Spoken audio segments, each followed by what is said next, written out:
iqtisadiyyatın daha da sürətlendirilmesi potansiyeli nəzərdən keçirilir və peşəkar heyət olduğuna görə mən icazənizlə peşəkar bəzi məsələləri qeyd. Birincisi, bizim makro səviyyədə buraxılış kəsirimizin təmin olduğunu göstərir ki, bizim iqtisadi artımı sürətləndirmək mümkün. Bu, belə deyək ki, bir mövzunu qapalı.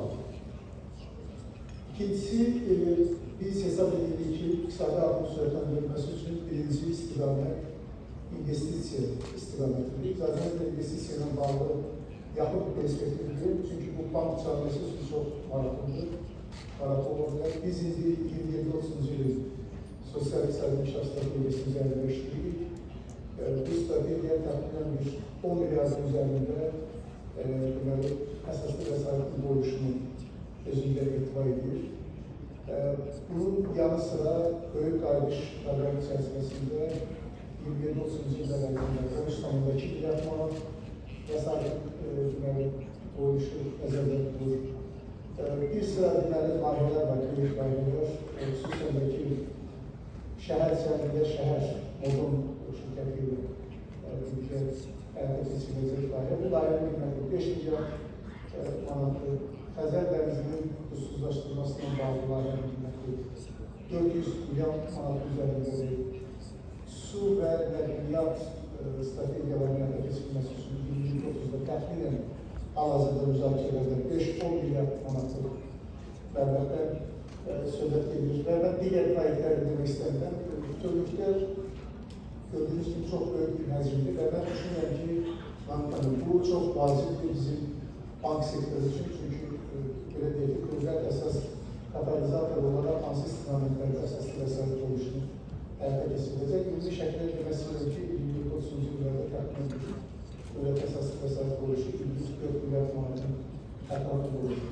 Dağıtım kəndlərində paylaşıq dedikləri əhatə edəcək və məsələn, Asiya İnkişaf Bankı 30-cu illərdə Azərbaycanın təxminən 2,5 milyard dolar sərmayə yaratmaq istəyir.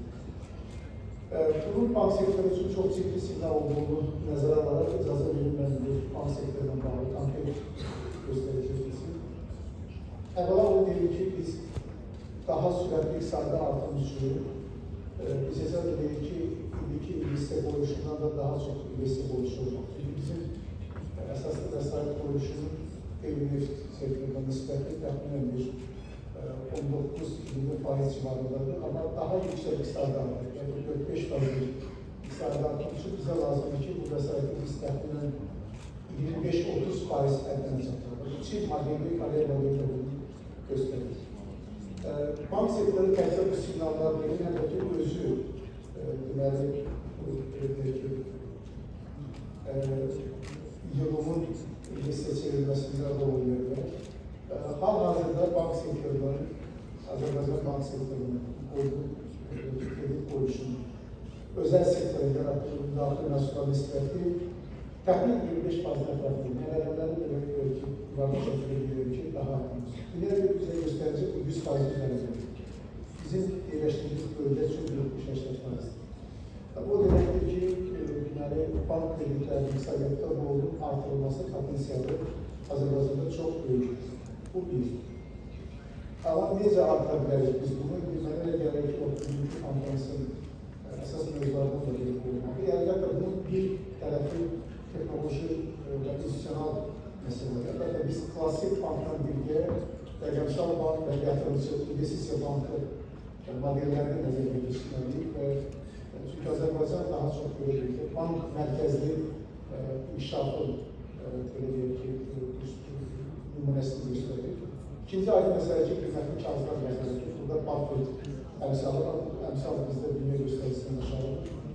Ona görə də mən düşünürəm, qiymətli kağızlar bazarın üzərindən biz yığımın sərmayə çevrilməsi mekanizmlərinə baxmalıyıq. Bir də mən bir çağırışı icazət edilməsində təqdim edim, çünki burada dediyimiz kimi, dövlət bank çağırması iştirak edir. Bu monetar şərait indeksi. Azərbaycanda monetar şərait indeksi bizim bütün hesablamalar göstərir. Fiyatlar qaydasından bilirsən, tərəflərməsi qaydasından bilirsən, səhvdir. Monetar şərait səhvdir.